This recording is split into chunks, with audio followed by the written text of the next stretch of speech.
We're back with the fourth episode of the podcast, and I'm Davis, I'm Charlie. and we're just going to talk about a couple of things we did this week. What'd you do this week, Charlie? Well, Davis, did come to work today for my moving job that was going on. Not too much. About to end work for that and go into preparation for school this coming August. Shout out to all you art students out there. Good luck.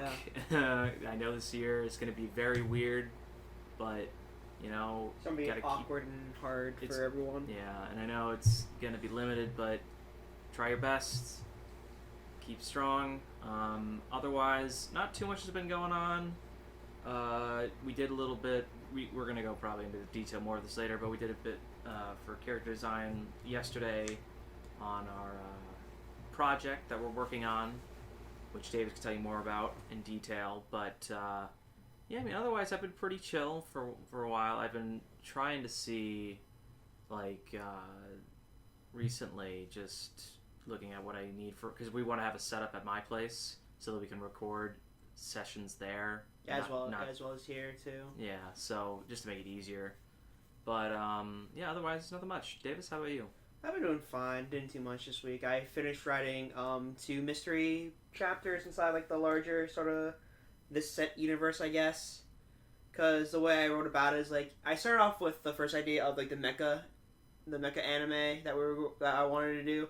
But I was like, this is kind of short for what it is. Maybe for like a tech demo, if I decide to do like some 3D stuff, mixture with 2D, I'll definitely do it with that. But with this, I was just like, oh, I'll just use the same location and just like give it like a somewhat like seedy underbelly to it all, like a little black mark kind of thing. And this is what the project's based on. But overall, for the rest of my week was considered just hang out with you. We watched Phoenix Wright and great show. And we watched Fire Force, which gave us the idea of doing the sort of corridor digital and artist react to, because we're both animators and we both follow the scene pretty well. Yeah. And we both have like decent knowledge of like what the tips and tricks they do to like, sort of like give life to the images. Mm-hmm. And then pretty much that probably be a video we do, like small like animators react. So we probably like 2 to 3 clips of it was like, hey, that's like 5 minutes ish. Right. Overall, it's like, hey, this is like based off corridor digital and we thought, because like we're technically animators too, and like this is what because when you do the research about this, there is a lot of stuff out there that that animators put up just to say like, hey, this is portfolio work and this is what I've been working on, and like you get to see the hard rough drafts of everything, which I think is more more knowledgeable than the finished product, in my opinion. Yeah. But other than that, I've been not doing much really. I've been sitting in bed and watching anime and the good life. Writing. Yeah. Yeah, not working because nothing's open right now. Camps got shut down. Local restaurants not in business. Yeah. They're just doing pickup, so I'm not doing delivery. And like they don't have any like waiters or waitresses there anymore because it's all like, oh, you gotta pick it up at the restaurant instead. And they have like a table in front of the door where you just open the door and it's like you just take your bag. So it's kind of like pop in, pop out. Yeah, it's like a hole in the wall kind of place. But then again, it's like this is like a business thing. So wear a mask. That's all I gotta say. Wear the mask. Wash your hands whenever you come back. Wash your hands. Wear the mask. Yeah. Oh, did you hear that? It's a bunch of kids in Darien threw a party and they all got COVID. I heard, and I can tell you the aftermath of. So you know the local club where we live around. There's a local club called Millbrook. Yeah. They have a summer camp. And apparently, I think it was like one of the kids who was at the party was a working there? counselor. Oh my god! And I think some of the kids got like infected with COVID. I think I don't want to be 100% sure, but I believe that's what I heard. You probably pass them along. Yeah, I mean, most likely are asymptomatic at this point. Yeah, and it's like they shut down the club, so it's just it's done. You know? Thank God you're not working there this summer. Yeah, I had the option. I was like, you know what? I got this other job. I'm good. Yeah. Thank God for moving. Yeah, but also this podcast is sponsored by Anchor, so this is what the platform we use to post this stuff, and like we can make money off of it, but like it's based on ads, so like sometimes I would just put like an ad mid roll, but like it only gets like 6 cents on the dollar. Yeah. And like there's like a fee for $25 when you cash out, or 25 cents when you cash out, so it's like, yeah, you're not gonna be cashing out until like down the line, until like you get millions and thousands of people you follow, like listening to the podcast like actively, Mm-hmm. you know. So Right. one of those things that kind of helps out us in the long run is that you just kind of share our stuff with other people, you know, and listen to the podcast. At least listen to the ads. Yeah, exactly. Because I don't really post a lot because I know like if there's too many ads to something, you won't listen to it, and that's what a lot of people use ad blocker for. But like I really think if you should place ads during like a break where it's like, oh, it's been like a good half hour, definitely take a small little break and place an ad there, and then because our podcast only runs like an hour or two, Yeah. barely, and then it's just like two ads, one in the beginning, one in the middle, and that's it. But yeah, that's pretty much the only way you guys can actually support us, like by listening and just doing that. Yeah, we have our YouTube channel, but we're not verified, so we can't make AdSense money off of that either. So it's like kind of hard. It's more portfolio stuff for us to like just post in the end, which is not bad. It's a good way to keep all of our like stuff consistent, like in one place. Yeah. But other than that, it's just life is hard. Life's just kind of slow right now. Yeah. Everything's just put on hold. I mean, everyone knows the story. It's just rough, Yeah. and I get it. Things will pick up eventually, but you gotta be patient. I mean, I know you've been told this by many people, but it's just like you gotta be patient. That's the truth. Yeah. That's the truth. And it's hard, I know. But on a lighter news, I was hoping we could talk about recently. I've been rereading Hunter x Hunter. There you go. Great series, amazing, great series. Tough read, I will say. It's a bit tough if you read it, because there's a lot of text, a lot of things you got to pay attention to. But you are rewarded for listening and paying attention. It's very lore heavy, I would say, Yes. in the long run. Of like just the amount of words he puts on a page. Because there was a meme like earlier this year, like when he actually put out a chapter, like a good page of it was just text. I honestly feel like it's like. I read it and I feel like I'm reading just a regular novel. Like Yeah. I'm not even reading a comic book or anything like that. I'm just reading a You're regular. just reading to. Yeah. Who reads for fun It's- nowadays? I know. I've been trying to like read some old classic tales. Like Treasure Island is a fun one that I remember reading a while back, but then never really finishing. So I went back to it, and I got this whole like library of stuff that are like old like fairy tales and Yeah. old classic literature that I want to go through, but. I don't know, man. I read a chapter, and like I take a pause, a break or something, and I go online. You immediately forget, and like, then I what it immediately is, forget, and like I remember, but like I'm like, oh, well, I'll come back to it in a minute, and then like I read it, and You then I put read it down for a minute, and then that minute later is like, oh shit, what the fuck happened? then I see a notification that more manga updates have come. I'm like, oh, all right, whoops, should probably check that. Been a depressing week this week though, because they Shonen Jump is on a planned break, so I think it's a national holiday in Japan, so they didn't put anything out this Sunday. Which kind of sucks, but then again, it just because everyone's like a week off to like hang out and just like not do anything or catch up on stuff they need to do. Just chill. But Spy X Family is pretty good. That's the only one that got updated recently. I was just like, this is one of the series where I enjoy. I gotta read that. I think it's like every other week that they post content, they do something with it, because the app I use is the Manga Plus app, which is like the one run by Shueisha, the publishers of Shonen Jump. So it's all like scans and translations done by their hired group or whatever, and then it's pretty cool overall because like it's pretty much like everything comes out at 12 on Sunday, and it's just like you would kind of wake up in the afternoon and be like, all right, I'll just read some manga really quickly and catch up and then be done with it. But what I really think that we just discussed about the other day was the formatting of Shonen Jump and how it works. Yeah. Because the way I explain Shonen Jump to people, I explain it's a brochure to find other things. And always to be up to date with, like, the latest chapter. So it's sort of like social media. It's like the newer ones are just kind of like freebie ads that you get with from what you paid for. It's a platform, essentially. Yeah. For other series that you want to find. And I get that, yeah.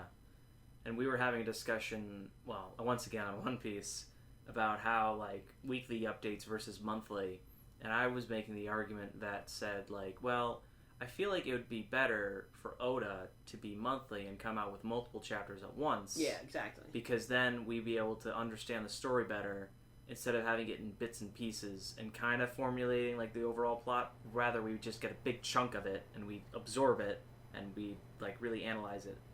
Like your explanation was, I'm sorry, what was it again? So my thoughts about that was I really don't think if they pushed One Piece to the monthly publication, which is Jump Plus, and this happened with Gintama too, because the author was like, okay, it's finally a few chapters, so we're moving over to Jump Plus to really hammer it out, which is a good idea in hindsight because it just makes people like kind of hype for it. Right. But the thing I would say is that overall, the amount of readers I guarantee that One Piece brings into the main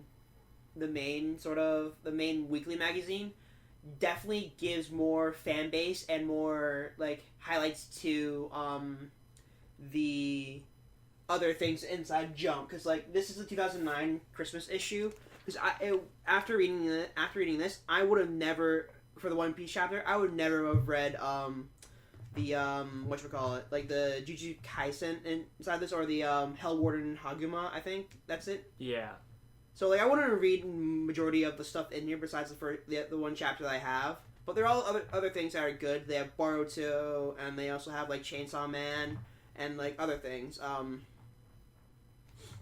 So yeah, but the paper quality they use inside the Jump is kind of shitty.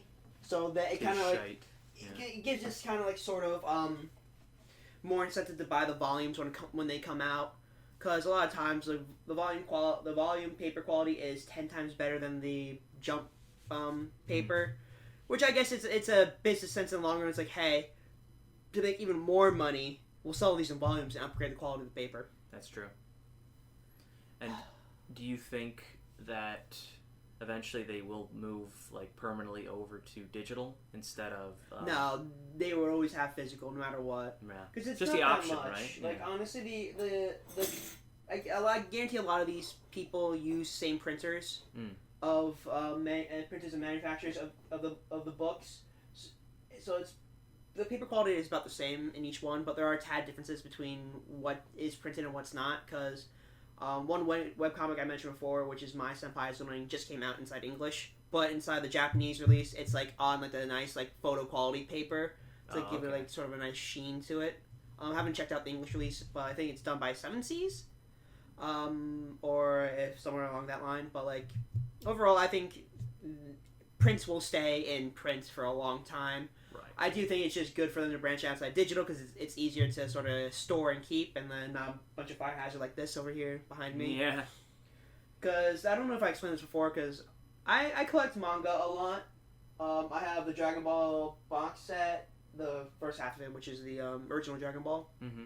I didn't get the second half, but I have a bunch of One Piece, I have My Hero, the whole box set of Assassination Classroom, a bunch of stuff I got from Japan, and then it's just sitting on a bookshelf behind me right now currently. But yeah, it's a bit of a fire hazard, and the amount of space it does take up is a lot, and I do want to upgrade my bookshelf, like to like at least upwards. To, right. Like, the thing is kind of concerning because like in like certain areas where like there are earthquakes, you're required to like sort of like pin those things into the walls so they're so big and they might fall over. Yeah. Which makes sense in the overall, because if an earthquake happens, like this falls over, it's just like if the one I have right now falls over, it's not gonna be that much. A couple books might get bent, but that's it. Right. But if like I have these really tall bookcases, I might get crushed underneath one and that kind of stuff. So it's one of those things where it's like, do I want to move out to LA and pursue a dream inside animation? It's like, perhaps, but there are some jobs in Connecticut and New York more likely for film and entertainment to do. I think Titmouse is actually inside New York. They are the ones who did the Clancy thing, where it's like the thing I showed you, Midnight Gospel. Yeah. I know what you're talking about. I remember that. Yeah, that was good. Yeah, so I think they're based in New York, which is good. But other than that, they also did it. It reminds me of Adventure Time, doesn't it? Or that was the same guy who made Adventure Time. It's by Pendleton Warren, who like kind of did the art direction for it and like the director. But that's based off of Duncan something's podcast, which personally it's been like those things have been like around on the internet for a long time, where it's like people animate podcast stories. Yeah. But they just haven't done to this extent and quality, you know? Right. Because like on the internet, it's usually just one person doing something, unless it's like a Newgrounds collab or something like that. It's usually just one person doing coloring, line work, and all the basic flow of animation. And it's kind of like, it's hard. It's hard when you're one person army trying to tackle this large project. Sounds nearly impossible. Yeah. And that goes back to what we said about like how everyone works in a team and like you're just not doing everything. You're doing one part to help others. Exactly. Yeah. Yeah, it's so much work, and it's just hard to keep track of everything at once. I would say like the hardest thing. Storyboarding is one of the hardest things. Yeah. That I know. Like we've been working over storyboards for a while, and it's hard to get like what you want you want. Yes, and exactly. And it's nice to have multiple people because it's just they give you different perspectives, and they'd be like, oh, you could change shot like the first shot to this kind of angle. Yeah, or, to do something different with it. Yeah, and like just to go over. The great thing about it is like nothing's ever permanent, you know? Yeah, like it's you could always really concrete in the storyboard process. Exactly. You could always just switch around however you want. And a lot of it is planning, to be honest with you, because when you get to the professional level, you should be able to pretty much do almost like a lot of stuff. Yeah, you should at the professional level, you should know how film works and you should know what you want. Yeah. Because like a lot of times when I work with college film, they're very indecisive of like what they want to do with like the themes of their story or with the themes of like or like the general shot compositions of things. Right. Because I'm trained. I took classes inside my sort of like major to do film and stuff, and like the people in the film club don't have that knowledge that I do. Yeah. So I'm kind of like helping them out here and there to like give them that knowledge a little bit.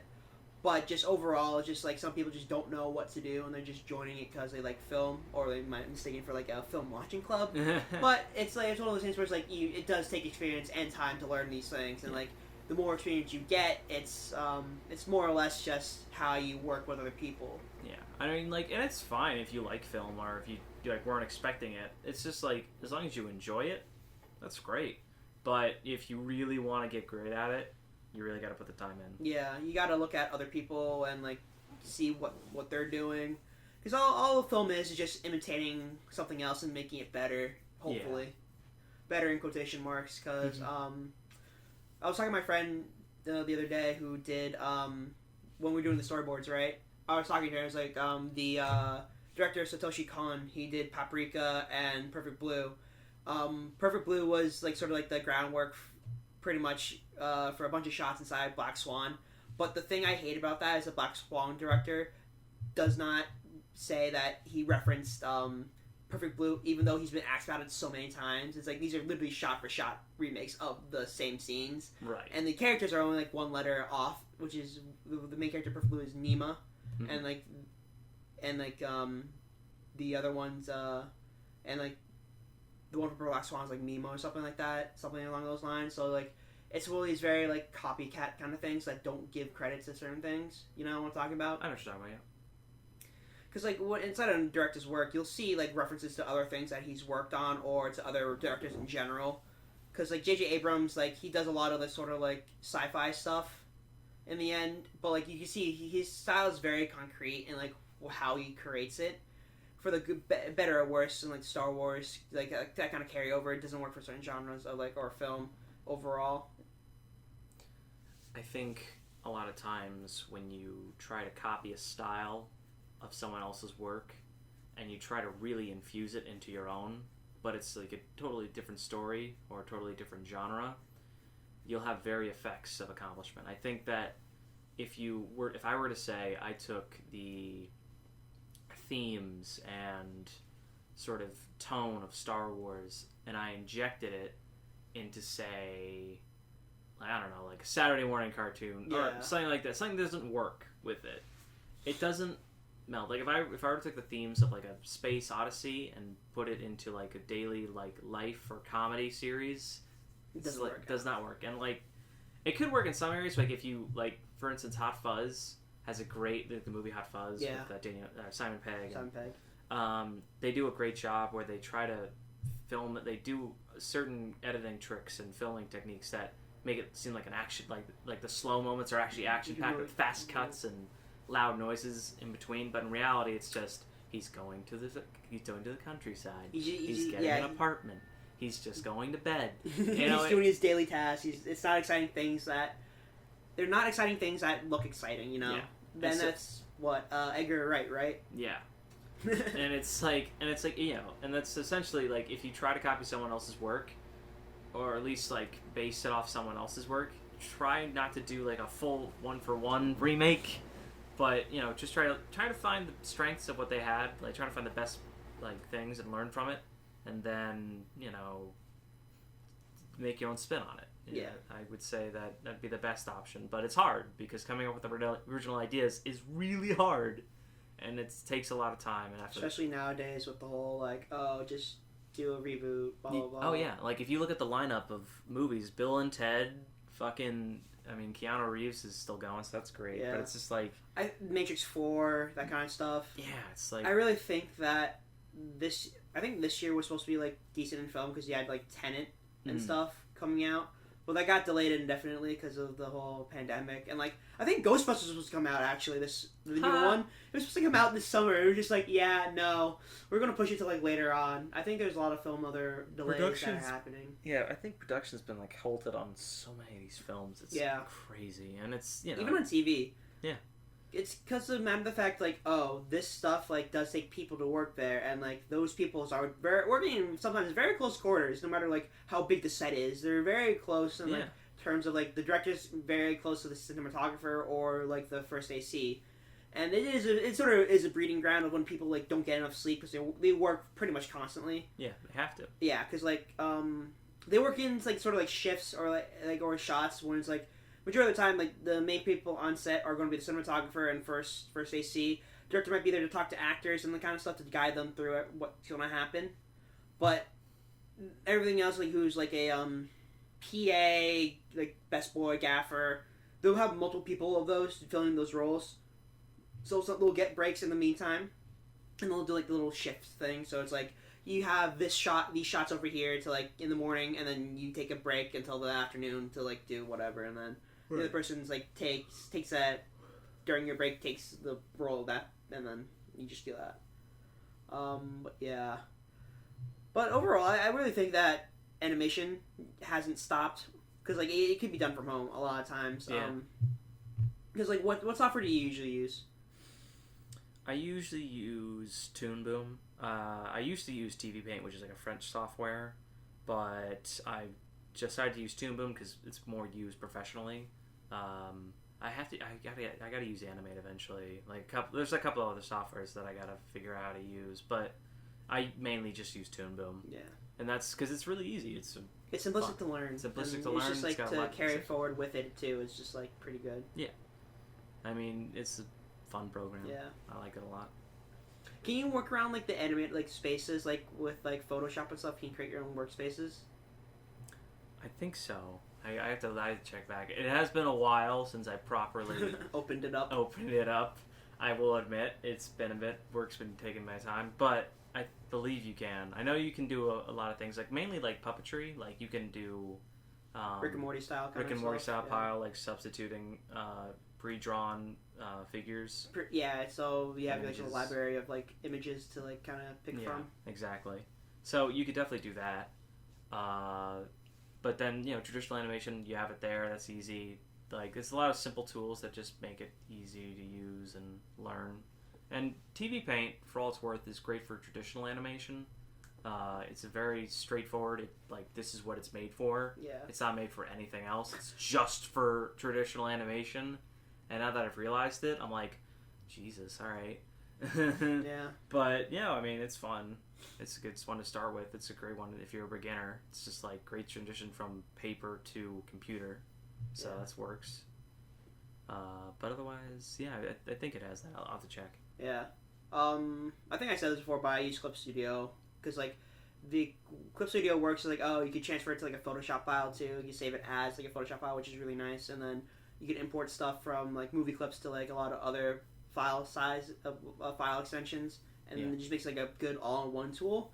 And if you get the version on sale that allows you to animate more efficiently, it comes out to like roughly $190. So it's like $200 on sale, but usually it's like the $350 to $390 usually, I think. But other than that, it's a really good program to use if you're into the more digital side of things, because it allows you to do illustration, comics, animation, and like more of like an all-one to like Photoshop. The problem is though, it's just like It is a little weird, junky at first, and like finding the proper workspaces. But the good thing about that is that you can download workspaces from like their like sort of like Steam community stuff. So like so the Clip Studio stuff like has their own like little Steam community where people post stuff to here and there, and then they post like their own workspaces of like how shit works and like the workflows and stuff, which is really nice. And like I downloaded a couple the other day, and it's like more of animation geared.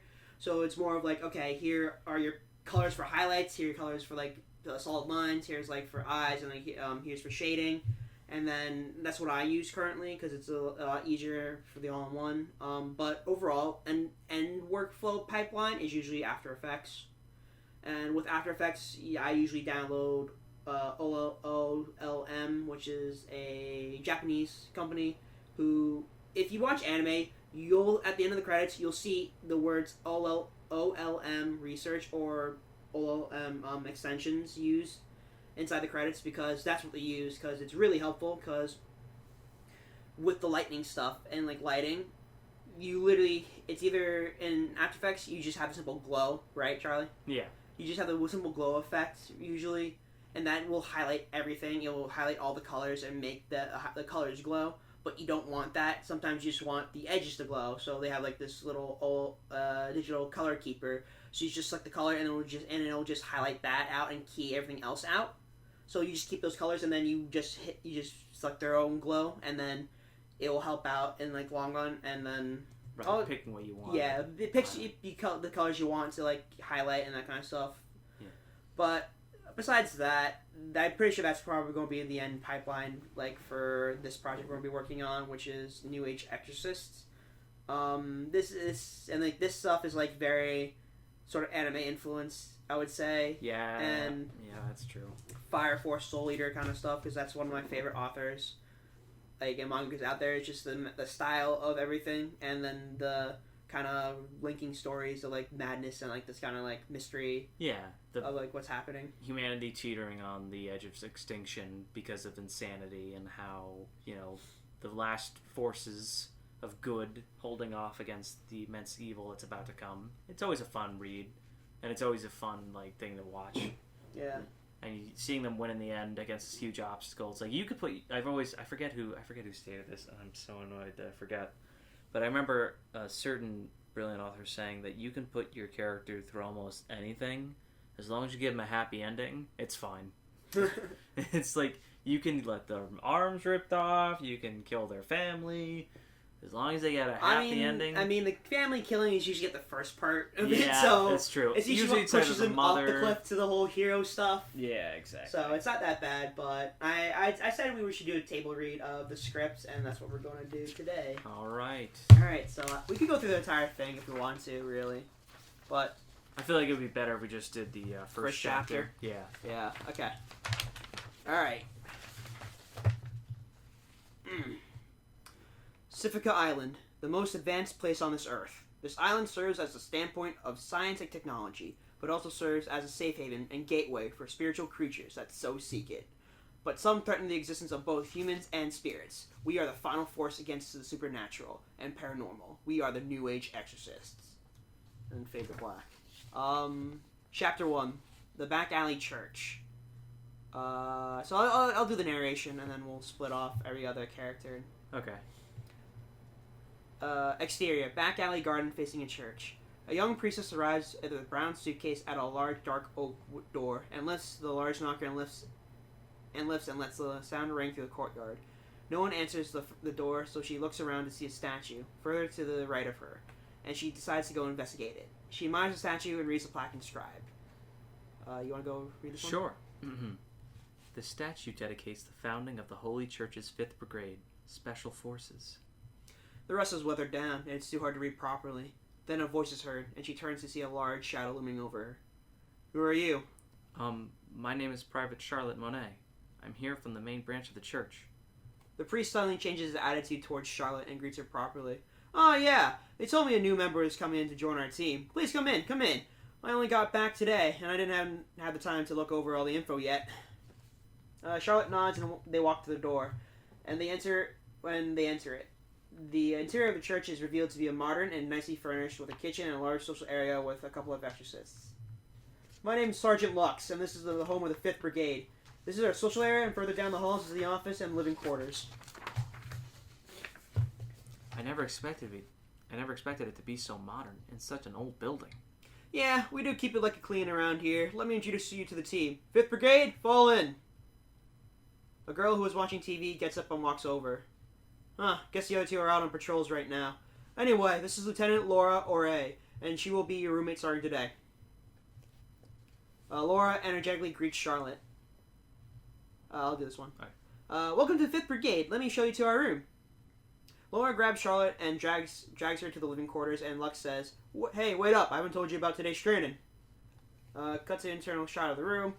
Laura opens the door to the female quarters, and it's all decorated in pink and fairy lights, more akin to decorating with a sense of a teenage girl. Well, here we are, roomie, your new home. Taken back by the decorations. Oh, this room definitely seems homely. Right? It's totally homely. Here's your bed over there, and there's a dresser you could use over here. If you need anything, just ask. Laura exits the room, and Charlotte puts her trunk on the bed and starts to put her stuff inside the drawers. Sergeant Lux knocks on the frame of the door. Hey, how's everything been? Have you gotten situated yet? Yes, I have settled in. Do you need something, Sergeant? I just wanted to let you know that we'll start our team training session down in the courtyard now. I'd like you to join in to get accustomed to what we do at the 5th. Yes, let me grab my gear. I'll meet you on the courtyard. External courtyard. Alright, team. Today, we're focusing on neutralizing a potential target. Ray, what is the first thing when neutralizing a spirit? The first thing when neutralizing a spirit is communication, Sergeant. Correct. Well, with that, let us start our training for today.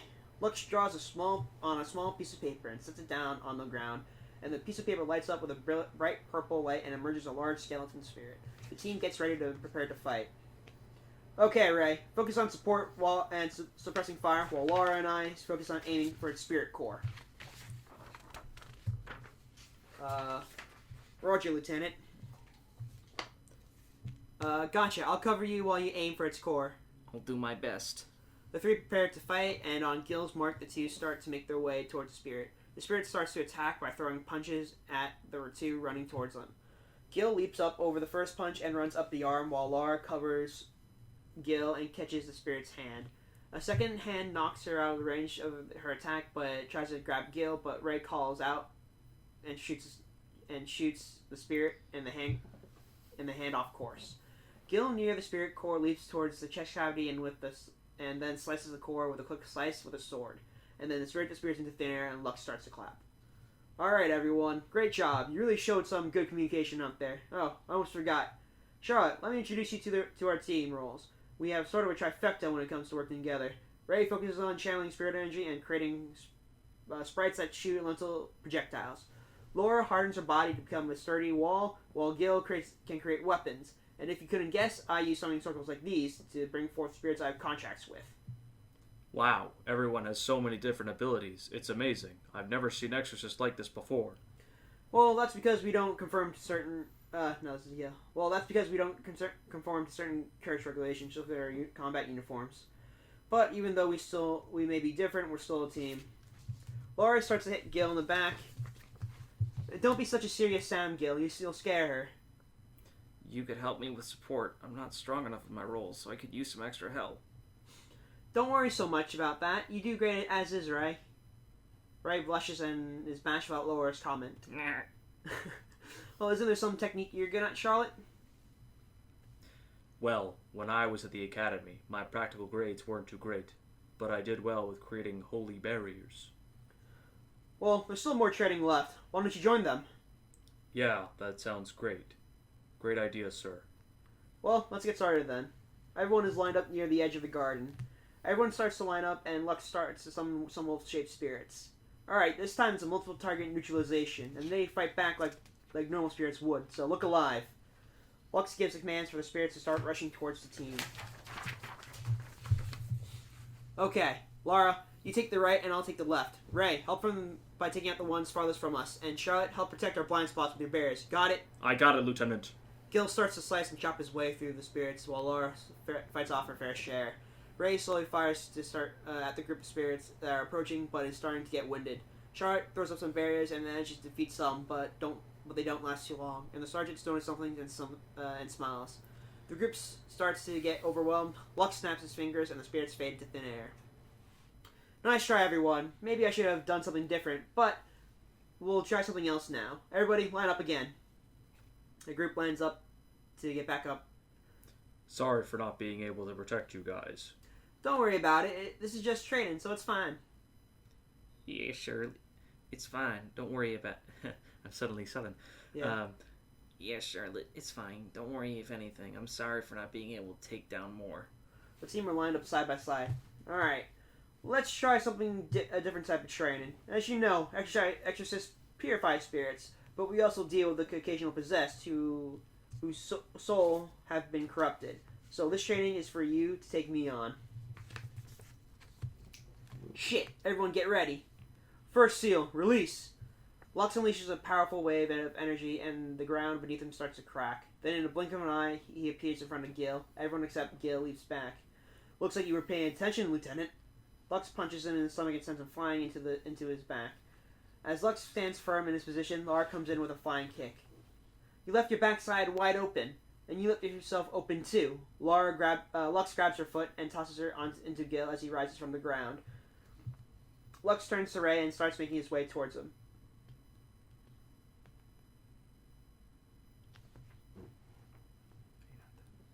It's you. Charlotte. Oh no. Charlotte, I need a little bit of time to charge up. Please protect me. I don't think I can. Okay, I'll give it my... Alright, you just need to try. Okay, I'll give it my best.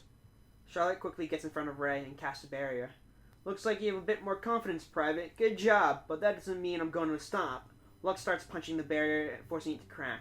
I can't hold up much longer.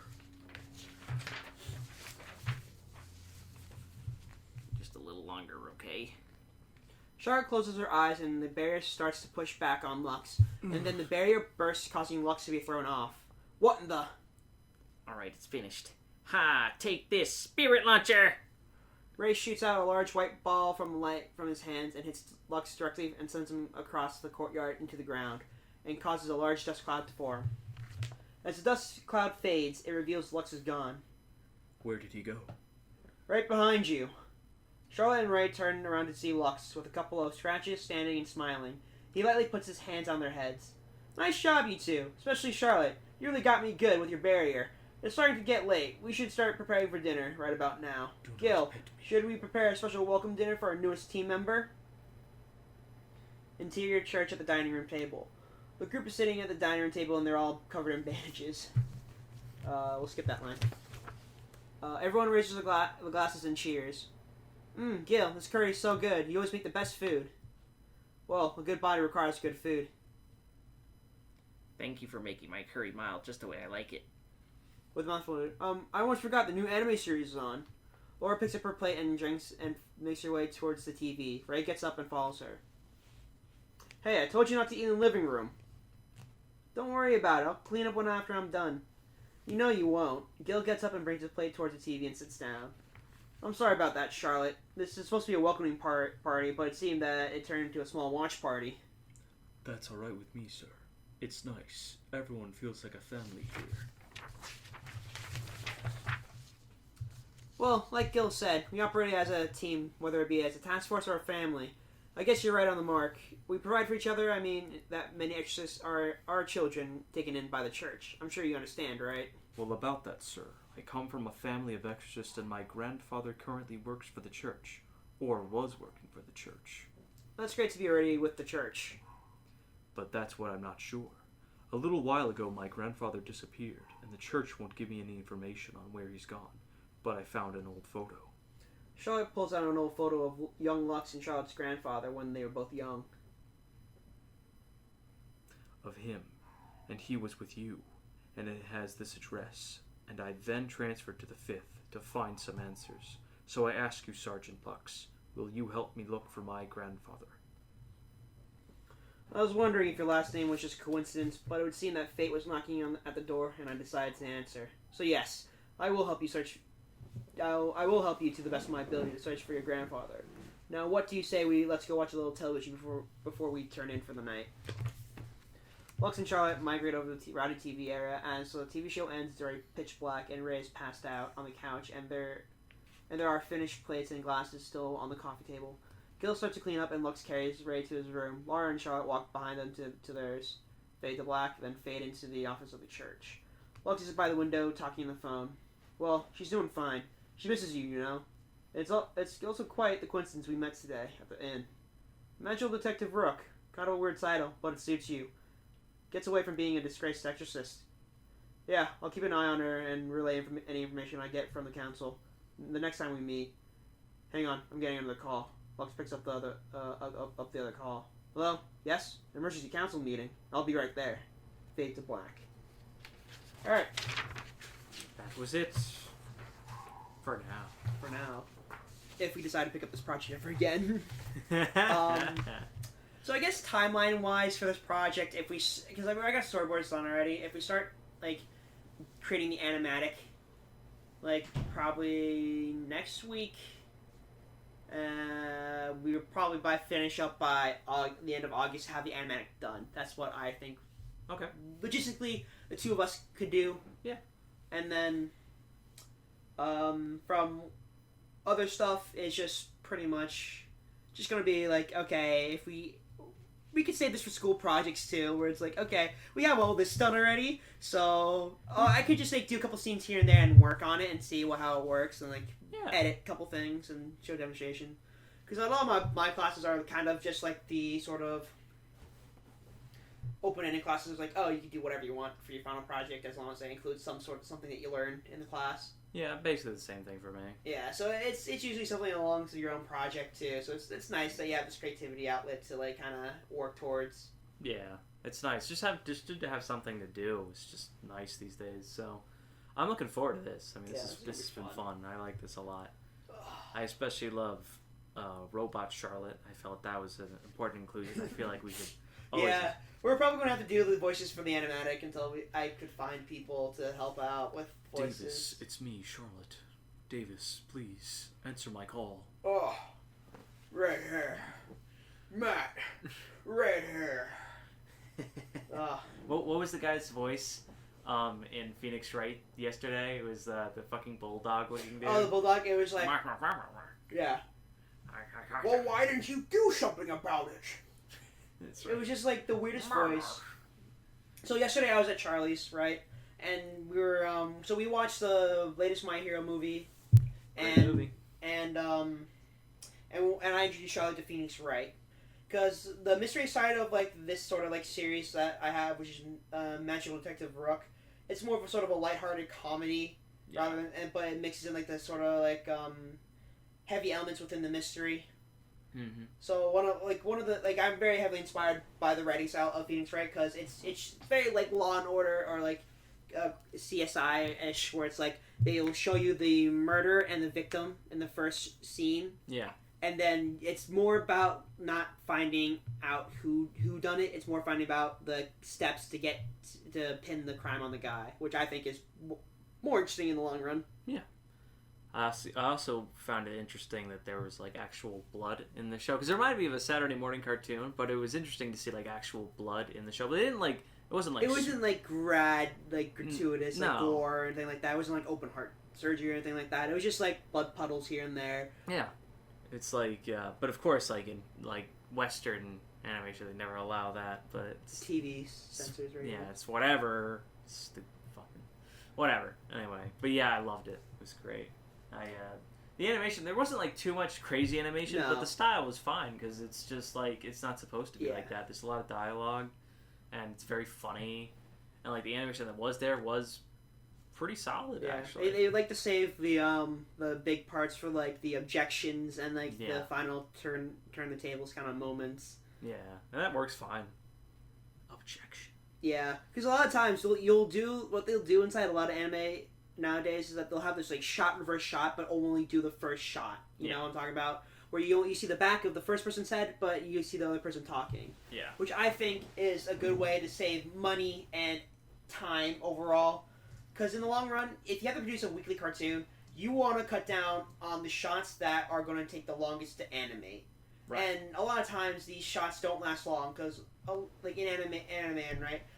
All these shots are roughly like 5 seconds or less before it turns to another like camera angle or something like that. Because with animation, you want to sort of like keep it moving, but you want to keep it consistent so the viewer knows what's going on. Exactly. Because if you have like a crowd of people, for instance, say if your character is facing a crowd of people, and if those crowd of people are just standing around and not doing anything, then it's gonna be like, what?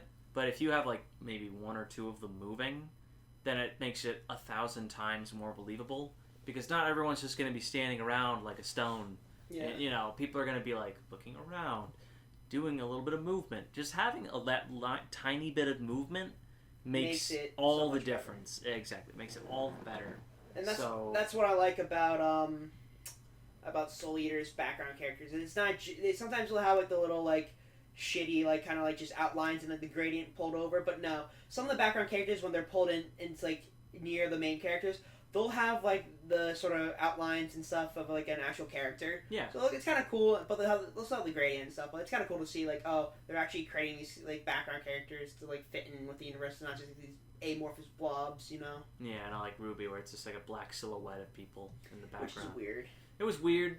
Yeah, I mean, But they just production budget and time is just not too much. yeah, they didn't have a lot. That's fine. Yeah, that was really weird. But yeah, I mean, just little tricks here and there help you go a long way. Yeah. So it's not a problem. Like we were just talking about setting wise, like I wanted to have this grand idea of like a huge church with a graveyard, and the was like, no, we're just gonna have a courtyard. Yeah, it's just courtyard. It's just make it a lot easier. I'm Yeah. like, that's fair, you know, because yeah, you're right. It doesn't. You have to kind of like balance like creativity with expense, and you kind of like need to figure out like, you know, cost and benefit. And, Yeah, it's a relationship, honestly. yeah, and it's just as important as being creative. Like you need, well, you know, it's actually in its own way. You could be creative in kind of controlling yourself. You know, just finding the small ways to just tell the story through minimum effort is a very useful skill, I think. Yeah. I think what I want to do though is create the the courtyard area in 3D, like a program like Blender or some of 4D, because we were when watching Fire Force the other day, episode 4 of season 2. Yeah. It's the animator. It's a freelance animator who worked on the show, and he created the scene where Sharon drags Shinra through the rooms. That was created in Blender, and he just drew over it. It's amazing. Yeah. It's fantastic. It's so cool. And it's just the amount of work that you go for the extra mile just makes it look so good. And realistically, you wouldn't be able to do that like inside a anime without doing 3D. Yeah. Because the camera angle that happens is that it looks at like a semi angle, like a 45-degree angle, then transfers over back to like wide shot. Yeah, to another no. Oh. It moves over slightly to kind of curve a bit to like change focus from like as they move through. Once they like hit the middle room, the camera's like right on them, like facing flat. But then when you get past that, the camera moves over to the left slightly more to give you that more angle. Yeah, exactly. Which I think show them like where they're going, and it's amazing. It's like I have never really seen that shot before. I mean, you know, you've seen shots similar to it, but that speed and the way the characters just seamlessly crash through every fucking wall, it's just so good. Satisfying. And it's like, yes, I love it. And it's like mixing those two, 3D and 2D, like that's the next evolution, and I can't wait to see what else comes about. It's so cool. Right. It's one of those things where it's like there's not too many shows that are 3D that mimic the 2D, but you do find like if someone's doing 2D like film, it's usually trying to mimic. It's usually 3D mimicking a 2D style. Right. That's what I see. The only thing I actually like was different in the past few years that came out was Klaus, because that was 2D. Good old Klaus. Yeah, but the way they went about it to make it look 3D was to do nodes and like the lighting and stuff. which I think was nice. Yeah. But other than that, do you have anything else to talk about this week? I'd like to quickly talk about the importance of death in anime. And the importance of death in story. Just real quick, we're not going to go too deep into it, but I just want to give a quick comparison between Hunter x Hunter and My Hero real quick. And the fact I think we talked about this last time about My Hero and how there was something wrong with it, I think. Or just like it wasn't, for a while, it hadn't, like, was keeping me interested. And I think it's because the weight of death wasn't involved. We talked about this before a little bit yesterday. But having read through Hunter x Hunter and having watched the movie, I realize now that while My Hero has important emotional moments and they really are like super hype and super crazy, they don't have a lot of weight to them and compared to Hunter, because no one really dies. You know, like, yeah. I mean, yeah, villains die, and occasionally maybe a B hero dies or something like that, or character that is not really involved, but It's never main cast, though. It's never main cast, and it just doesn't, like, hit. It doesn't hit as hard as, say, like, the Chimera Ant arc that I was talking about in nauseum to you about before. And how, like, a lot of the B characters and even more named characters, like, all die. All characters who we thought we're going to see a bunch of, all get killed. You're a secondary character? Yeah. You're getting replaced. Yeah, if you have a red shirt on, you're fucked. I'm just letting you know, it's a Star Trek reference. But, you know, if you aren't a named character, or if you are, but you're not with the main characters, you're fucked. Dead. Get out. You know, and it's like, fuck, bro. It's a really, like, screwed up arc in a lot of ways. It's tough to kill someone off, though. Yeah. But, like, I applaud Naruto for killing off Neji, because he did his purpose, though. Yeah. He learned his lesson, like, oh, he's, like, his father died to protect, Hinata, his brother. And then Neji died to protect, Naruto and Hinata. Yeah. Which I think is probably one of the better deaths in that series. Yeah, I agree. Because, like, a lot of people die, but, like, sometimes they get brought back to life and whatnot. But, like, overall, I think when Jiraiya died, that was good. That was in the sense, like, it pushes the plot forward and, like, gives motive to, like, Naruto. Yeah. And, like, gives him the next step. It's very like Super Saiyan when it first came out. I was like, oh, Krillin died. Gotta boost that upper level to beat the bad guy, and that's what it is, basically. It's like every time now Goku just turns toward Krillin, it's like, you know what to do. Yeah. And Krillin's like, alright, bang. Wish me back with the Dragon Balls, Goku. Yeah. Here we go again. Oh, shit. Here we go again. It's just, I'll say I had to hear Grandpa for me. Or, I don't know. But yeah, so in terms of My Hero, it's just, you know, no one dies. I mean, it has the hype moments, but the hype has no weight, so it just becomes screaming with no purpose, and... It's very Black Clover-ish, where it's like, you're just doing a lot of work there, buddy, but this work is like, there's no ground level. And it's not to say that it's not well written. The moments that lead up to those big moments of hype are really well done, but they come to the point where it's like, All Might's last stand. He's gonna throw the final punch. This is the final attack. If he screws it up, he dies. Right. This is the moment that he will be remembered for legend. This is it.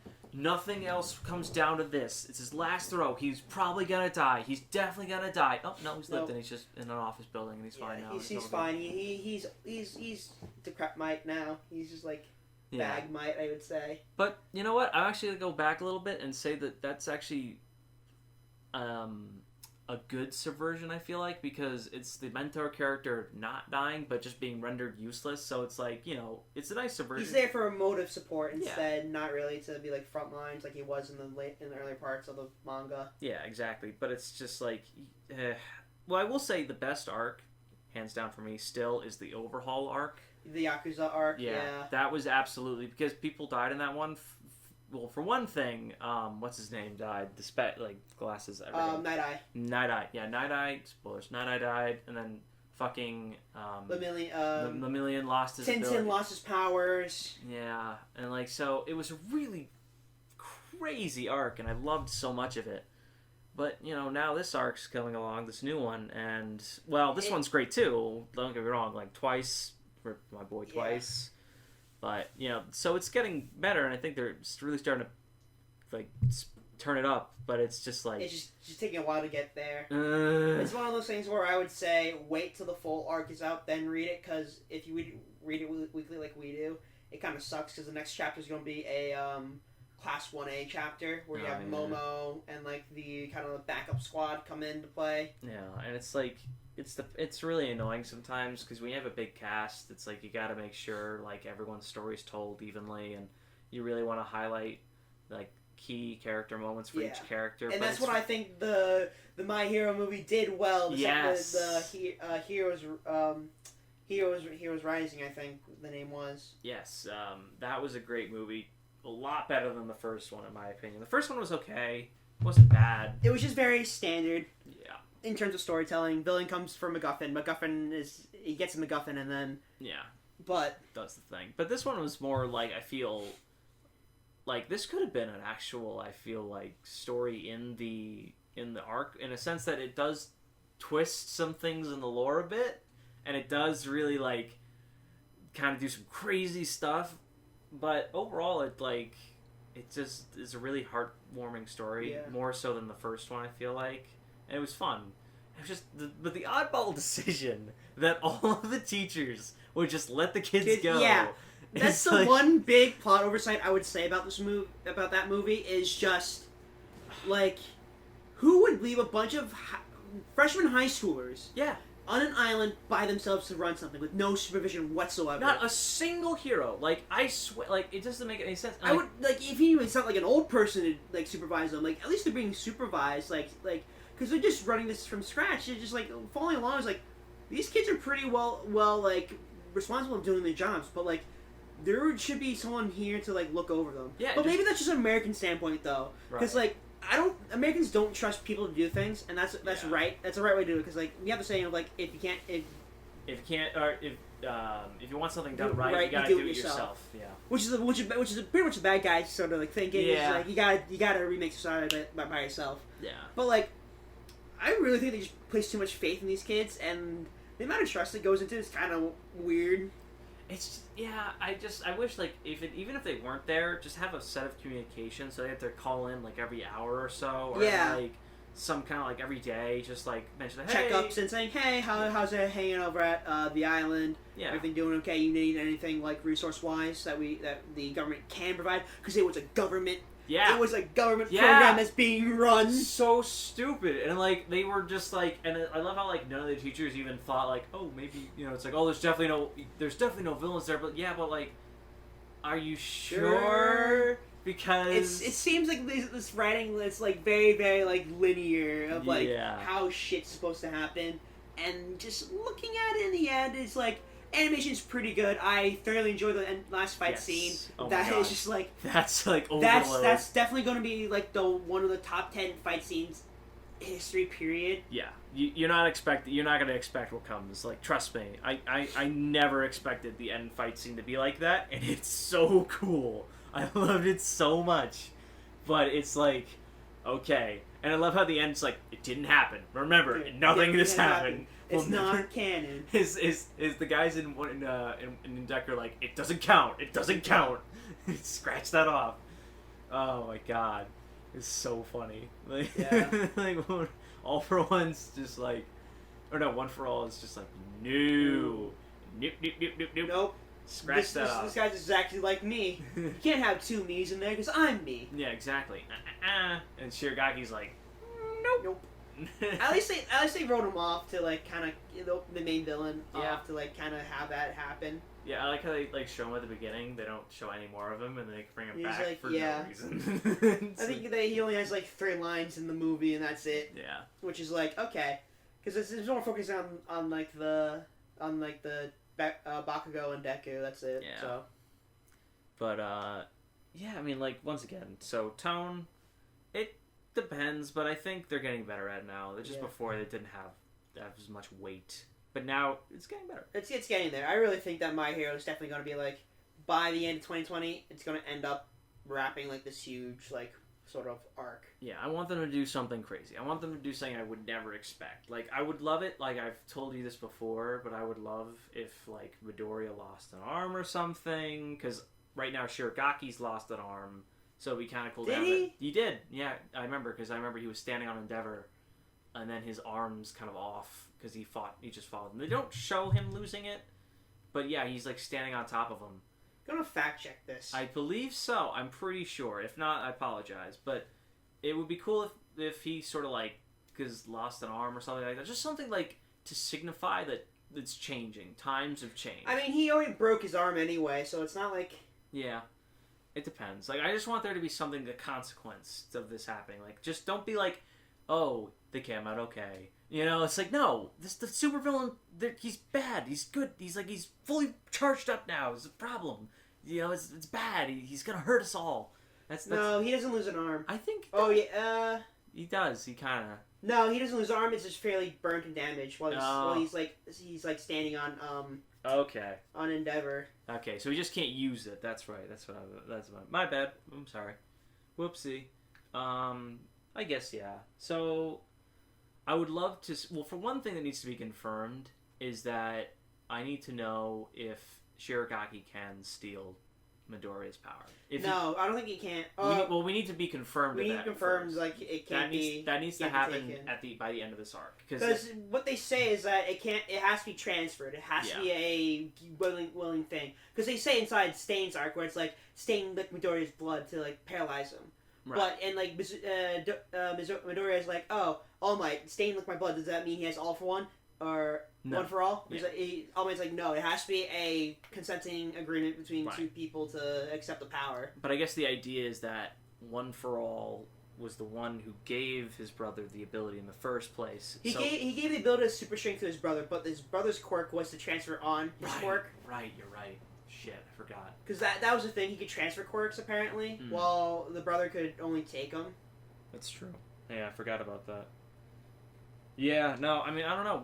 We'll see. I mean, I'm excited. Don't get me wrong. I'm super excited for what's about to happen. There's just lots going on that you probably don't remember at all. Because this series came out like what 2016? I think so. Yeah. I think 2016 when it came out, and then overall, 4 years in a publication. That's a long time, and like they're not even halfway done with like his journey. Yeah. I guess. I'm super happy about hearing that. How many chapters are there? Like 300, 400? There's like 200 something. 200. I'm 200 plus, definitely. 200 plus.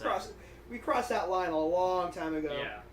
We're on our 278. way. 278. 278. We're at 278. We're almost at 300. I predict 600 chapters. That's what I predict. Because the story cannot be pulled out. You know what? No. Minimum? I would say minimum 400. 400, yeah. But I'd say if they really want to get the story just right, 500. Yeah. 500. I would say minimum 400 chapters because like we still need to figure out who the hell the other and Deku needs to unlock all the other powers first to become the ultimate hero. Yeah. And something's got to happen with that, and then once he's figured that all out, great. I really do think a lot of the times with these long running series, they have like these authors create the manuscripts, just write it out, and they'll just change it later on to like update it, saying, "Hey, we just changed this line over here and here once we get past the editors." But I really think because like I know One Piece has that where it's like the main manuscript where it's like this describes the end of One Piece and what it's supposed to be. Right. But like I really think that it's a good safe point. Like the manga dies, God forbid. Just a good like safe way of saying, "Hey, this is how it's supposed to end." And we're just going to continue on until we get that end, you know? Yeah. Because that's the best way to like memorize,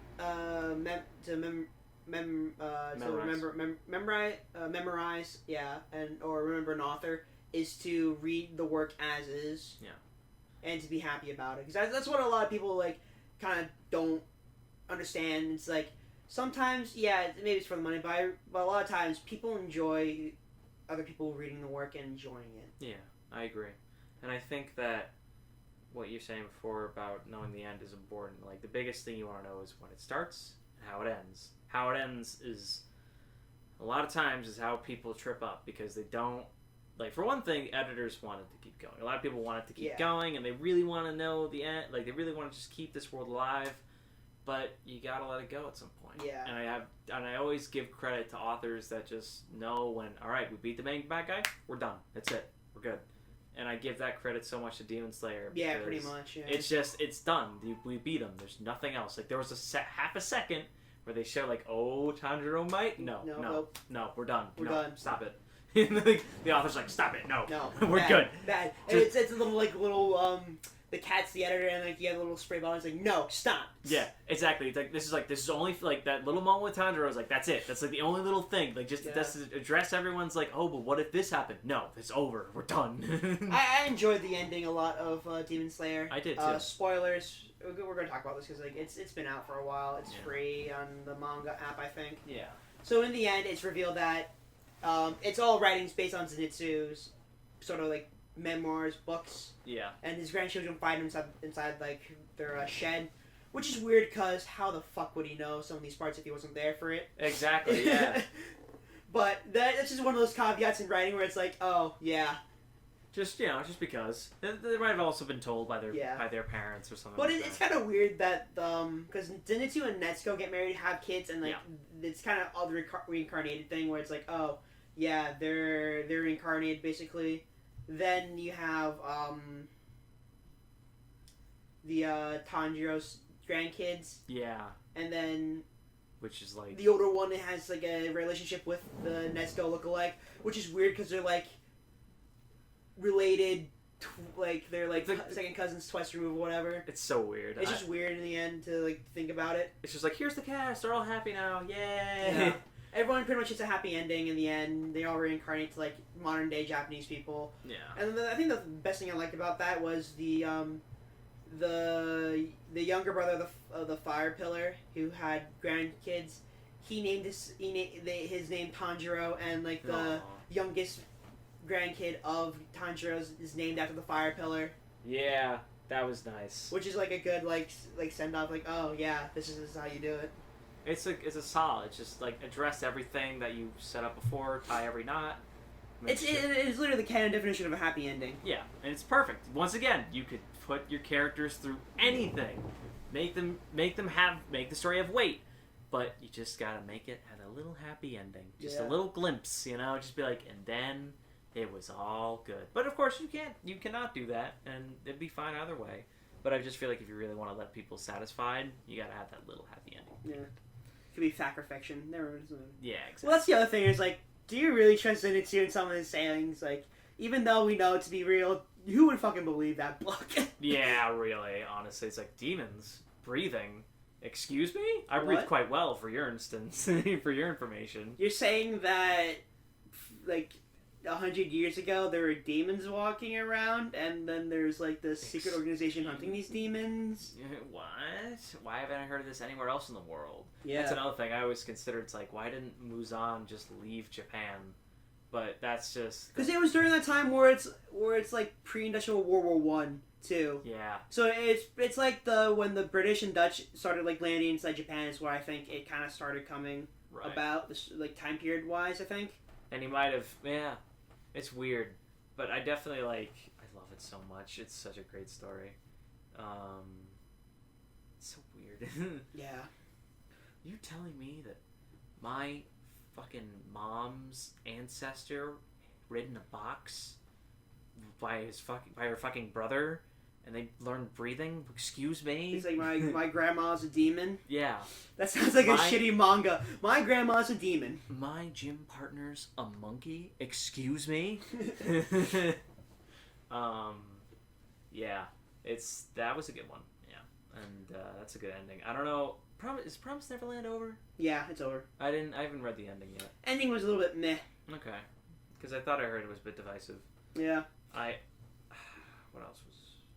Oh, one thing that actually did end was Domestic Girlfriend, and that was a fucking shitstorm on Twitter. Really? I really feel bad for the author because they were getting like threats of like, oh, why'd you end it up this way? It's like, and like they're all from Western people that this book is not even a Western printing. Oh God. There's no Western release of Domestic Girlfriend besides the anime, and that's it. And these people are just harassing the author on Twitter and being like, oh, why'd you end it this way? Blah blah blah. It's like, you should have done this. It's like, no, the author wanted to end it this way. Just deal with it. It's not your story. If you want to write a story like that, then write it like that. And just it's one of those things where it's like, it's one of those endings that it's more memorable than the actual like in the past few weeks. Like that's the only thing I remember like when reading it. It's just like, just don't be a shitty person online. Is all I'm trying to say. It's a real I don't like people who just harass the creators online. It's their vision. It's what they wanted to do, and you taking your personal. I get it if you want to express how you feel about the story to other people, but don't harass anyone about it. That's not the way you go about it. You say, "Oh well, I found that it was interesting," and then give your reason why. Don't just harass people because you felt like, oh, my character didn't get with character A, or exactly. this ending wasn't what I thought it was in my predictions, and it's like, oh, my headcanon's different, blah, blah, blah. It's like, shut the fuck up. No one cares. This is what happened with Ruby. Like, people were just like, oh, this is how we imagine it, but in reality, the author's like, well, not really. No. And they're like, no, fuck you. Exactly, just like, there's like, it's one of the things where you need to, like, kind of set, like, very direct terms of, like, what you want to do with the series, and, like, theme-wise, and, like, character-wise. Yeah, it's fucked, and I don't like that kind of stuff. I'd rather just enjoy the read. Like, I get it. I understand. There are moments when I read stuff that I'm just like, what the fuck, bro? Come on.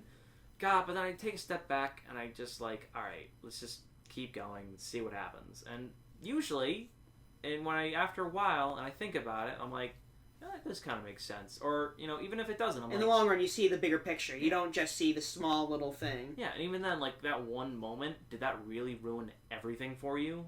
And if so, I feel bad, but just go to another series. Yeah. Like, it's not that big of a deal.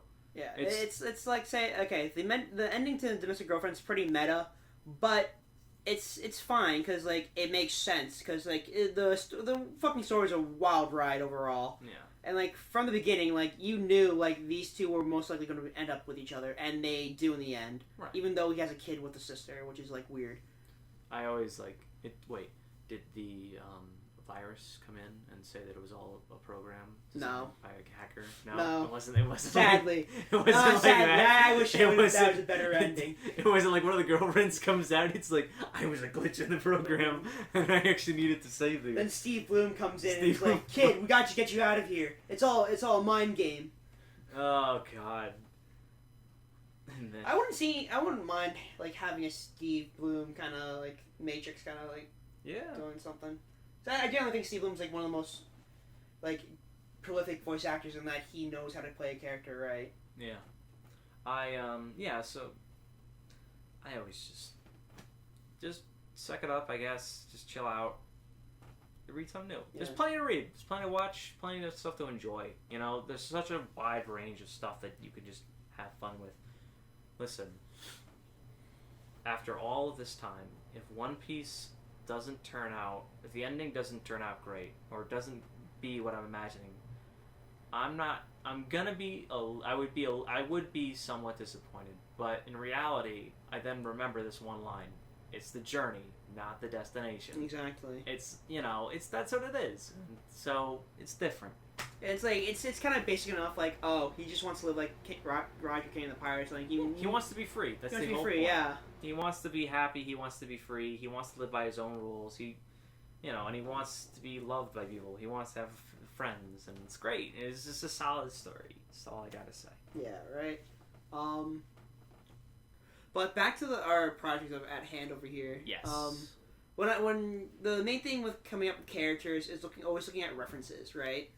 Yeah. Because nothing is really just like off the top of the head, like, oh, I think this would make a cool character. It's like, no, you probably got that idea from somewhere that you either read, watched, or like you could certainly draw it out, but then you'd have to refine it. And yeah, you'd have exactly. To look at other and like one of the main things I looked at is like, oh, like the Lux is pretty much the sort of like Joseph Joestar like old man version of like oh my God. Of like this is like he's kind of that dad father figure. He's trying to be fun because like all the extras are pretty much orphans. Yeah. Like we read it over inside the story. Children. So he try to create this like home for them, a place where they can belong, and like whether it's like oh he has to hide his like dark personality side where it's like he's doing things behind the shadows. She's trying to help out in the long run. Yeah. Exactly. Yeah. But honestly, if I had a choice of voice actors for Lux, I would definitely say for the Japanese version I would have No, the voice actor for Joseph Joestar play him. Yeah, but he's deceased. So rest in peace, my friend. But yeah, I would definitely say his voice actor would fit this character. It's a big burly man. Well, yeah.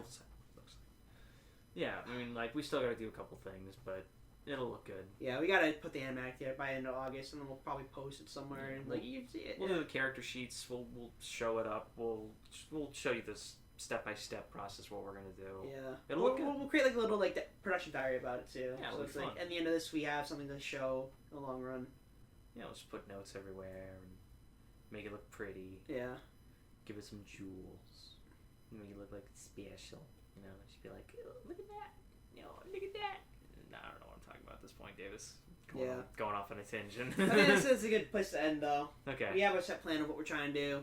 If it doesn't happen, it doesn't happen. But like we have time to work on it and refine it. Okay. And just like what we can. So thank you for listening to this podcast. Thank you very much. We'll catch you guys next week, hopefully. Bye, guys.